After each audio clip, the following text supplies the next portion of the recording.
En 2023, j'ai perdu un peu pied. Il y a beaucoup de choses qui se sont accumulées pour moi. Des problèmes de famille, des problèmes scolaires. Mis bout à bout, ça m'a poussé à faire une tentative de suicide. Enfin, 2 tentatives de suicide. Julia, 17 ans, suivie au sein de l'unité Ado-Soins au CH La Chartreuse. J'ai été dépassée un peu par les événements et tout cumulé, ça m'a poussé à faire une tentative de suicide.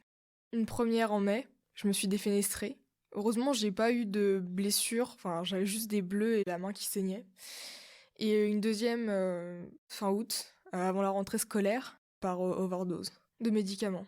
J'ai été suivie beaucoup en libéral. Je vois une psychologue depuis que j'ai 6 ans et une pédopsychiatre depuis que je suis en troisième. Au collège, je me suis beaucoup scarifiée. Là maintenant, j'ai arrêté, mais ça va quand même pas très bien. J'en avais vraiment, vraiment marre. Je dirais que c'est surtout la pression scolaire. J'ai des migraines et je loupais beaucoup, beaucoup de cours.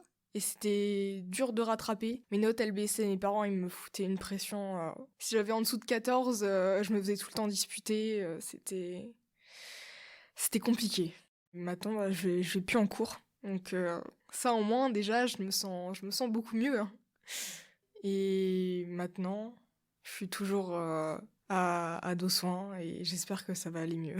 À Dosoin, on y va la journée. Par exemple, moi, j'ai deux journées. J'y vais le mardi et le jeudi. Et on rentre chez soi après. Moi, ce que j'espère pour 2024, c'est d'aller mieux, de plus être dépressive, de plus avoir besoin de médicaments, et aussi réussir à quand même reprendre les cours. Mes espoirs, c'est qu'il n'y ait pas de guerre, qu'il n'y ait pas de famine, qu'il n'y ait pas d'inégalité, plus de racisme, plus d'homophobie, ou tous ces types de discrimination, inégalité entre les hommes et les femmes, voilà.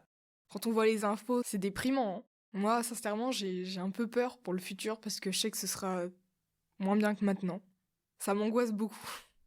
Dans le cercle familial, c'est aussi quelque chose de très tabou.